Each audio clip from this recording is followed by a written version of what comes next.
Ya estamos aquí con la presencia del economista José Ciaba Cerrate para analizar las principales noticias económicas de estos últimos días. ¿Qué tal, José? ¿Cómo andás? Muy bien, ¿cómo estás? Gracias por estar aquí una vez más. Era un placer. Hoy en el contexto de un día, una jornada de mucho nerviosismo, como hablábamos en el primer bloque, con la suba del riesgo país y del dólar. Hubo una conferencia de prensa hace algunos minutos en donde el ministro de Hacienda anunció que el gobierno va a intentar avanzar con una reestructuración de la deuda pública. ¿Qué te parecieron, José, estos anuncios que hizo el ministro? Planteó líneas generales, hay que ver el proyecto en concreto, pero lo que planteó es la refinanciación a la uruguaya, que es la idea que habían manejado del lado de la oposición durante la campaña. Así que en cierta medida ha tomado una idea que abrigaba la oposición, la está presentando ahora en el Congreso y serán los legisladores los que tendrán que aprobarlo o no. En ese sentido me parece casi como una maniobra de judo, donde uno toma la propia fuerza del adversario y la devuelve tomando un poco la iniciativa y descomprimiendo, como vos decías, 2 días de furia en los mercados, en un proceso que yo creo que si uno lo mira en perspectiva, que me parece que es lo que hay que hacer, es ese viejo modelo de transición de un gobierno no peronista a otro gobierno peronista que hemos visto del 83 para acá, que lo vimos con Alfonsín y Menem, que lo vimos de vuelta con De la Rúa y una sucesión de distintos presidentes. En una forma estilizada es lo mismo, en una forma concreta te diría que aún con todas las brusquedades que tiene esto, es mucho más suave que los dos anteriores, tiene algunos elementos de sofisticación, me parece mayor. Creo que las condiciones son mejores, en cierta medida es un episodio forzado, por una estrategia política y por el resultado muy amplio de las PASO. Sí, justamente, ¿no? El ministro de Hacienda insistió a lo largo de la conferencia de prensa en que las dificultades, ¿no?, que está enfrentando el país son productos justamente de la transición política y no realmente de una situación, no de los fundamentales. La situación, ¿no?, era delicada, sin duda, en parte por esto mismo. Claramente después del resultado de las PASO, si uno mira el mercado del día viernes anterior y del día lunes, ahí hay una factura que llegó en el acto, que en líneas generales te cortó los precios de los activos financieros por la mitad o de los valores de las compañías. Así que ahí había un mensaje muy fuerte y después tuviste un periodo de turbulencia, un periodo sorpresivo de tregua y de diálogo, José, muy distinto a la situación, por citar alguna, de la Rúa cuando convocó a los gobernadores y los gobernadores se fueron a inaugurar un aeropuerto, o de la situación de Rodríguez Sá, por citar un presidente peronista que en una turbulencia similar no pudo durar cuando quedó solo en Chapadmalal.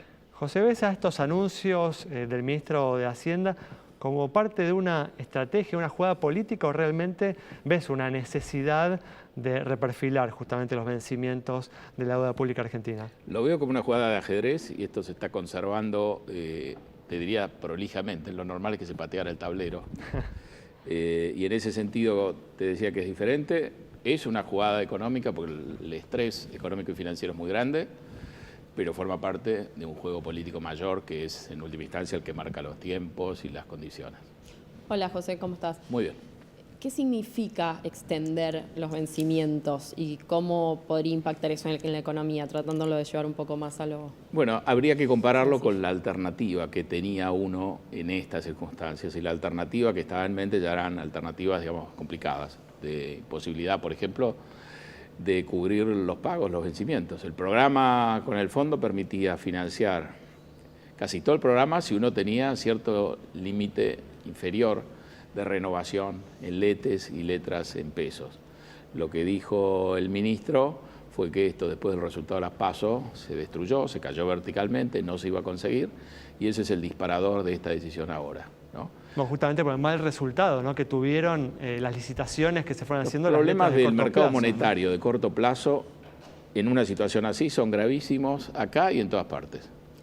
Lo vimos con la crisis de Lehman, etc. El problema que tiene el mercado de muy corto plazo es que uno involucra muchísimo capital para ganar muy poco.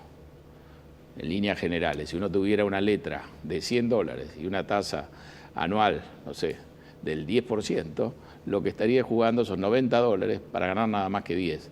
En una situación de mucha de problemas muy serios, la gente, si quiere tomar riesgos, tomaría un riesgo con un instrumento más largo, poniendo en juego un capital mucho más chico y con una posibilidad de ganar mucho más. Entonces ya pasó en Lehman, pasó en muchas circunstancias y obviamente más acá, que el inversor genuino del sector privado, cuando se ve puesto en esa disyuntiva, claramente huye de esa disyuntiva, se refugia y si quiere tomar riesgo va a otro lado. Entonces se te queda esa parte corta, frontal, de instrumentos que son muy triviales, pero que en estas circunstancias no pagan. Hubo que hacer maniobras muy especiales en la crisis de Lehman, con el Banco Central haciendo un papel que uno compararía más bien con el Banco Nación, porque muchas compañías que tenían papeles de muy corto plazo, compañías muy solventes, que se vencían en la turbulencia, no conseguían que se las renueve. Así que el problema es lo mismo acá, compuesto, porque la situación en Argentina es mucho más difícil. ¿Y se espera, por ejemplo, que ya mañana los mercados reaccionen porque hay un proyecto de ley aprobado? Los mercados van a reaccionar tachando, me parece a mí, lo más importante cuando uno escucha esto hoy, tachando algunas otras alternativas que tenían en mente mucho más drásticas, como controles de capitales y este debate de hasta cuándo llegan las reservas o no. Entonces acá creo que la jugada también tiene un componente inteligente porque desplaza, es una decisión económica, pero desplaza el centro de atención hacia la política, lo devuelve de alguna manera a la oposición, porque el gobierno no tiene mayorías en las cámaras, y sienta un debate sobre una propuesta que en líneas generales es la que básicamente agitaba la oposición, no el gobierno.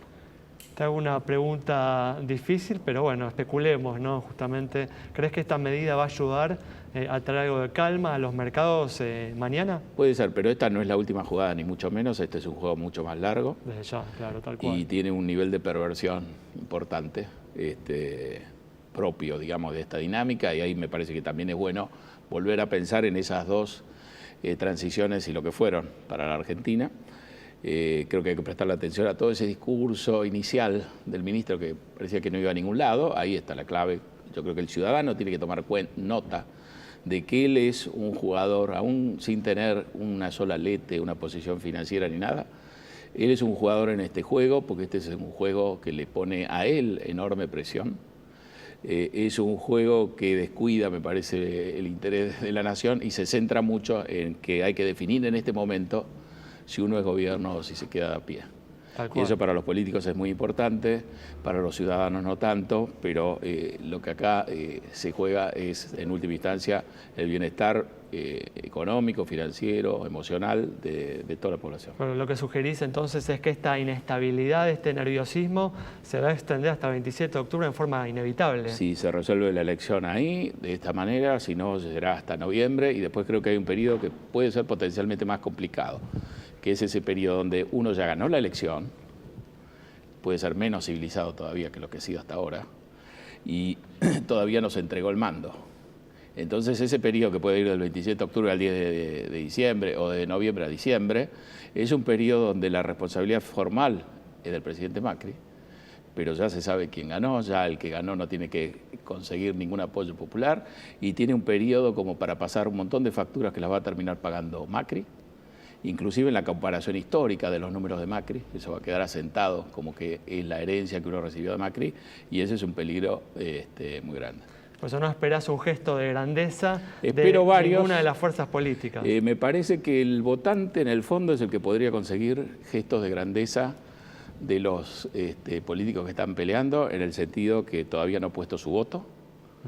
Votó las PASO, pero las PASO no han definido. Eso es fundamental, ¿no? Exacto. Creo que lo que juega en contra es el hecho de que la diferencia ha sido tan grande que se ve imposible de remontar. Pero en los hechos, digamos, uno tiene la sensación que acá, ni aun quemando un cajón de armiño, uno da vuelta a esto, pero nunca se sabe y me parece que la apuesta se va complicando. A lo mejor si uno quema... Para la gente más joven, estás recordando la elección de 1983. Sí, una elección muy porfiada. Yo creo que tendría ahora un marco mucho más calmo. Pero a lo mejor quemando una cantidad grande de cajones esto se da vuelta. Las conversaciones previas al día de hoy que tuvo el ministro con los distintos representantes de la oposición, ¿crees que justamente llevaron a consensuar lo que sería la aprobación de este proyecto de ley ahora en el Congreso? Ojalá, pero no lo sé.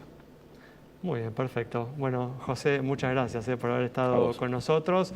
Nos vamos entonces con este análisis bastante profundo y detallado del economista José Seabra Serrate sobre esta difícil transición que estamos viviendo en estos meses hasta el 27 de octubre, que es la elección presidencial, y hasta el 10 de diciembre, que será la entrega al gobierno. Nos reencontramos el próximo viernes a las 20 horas aquí en Metro.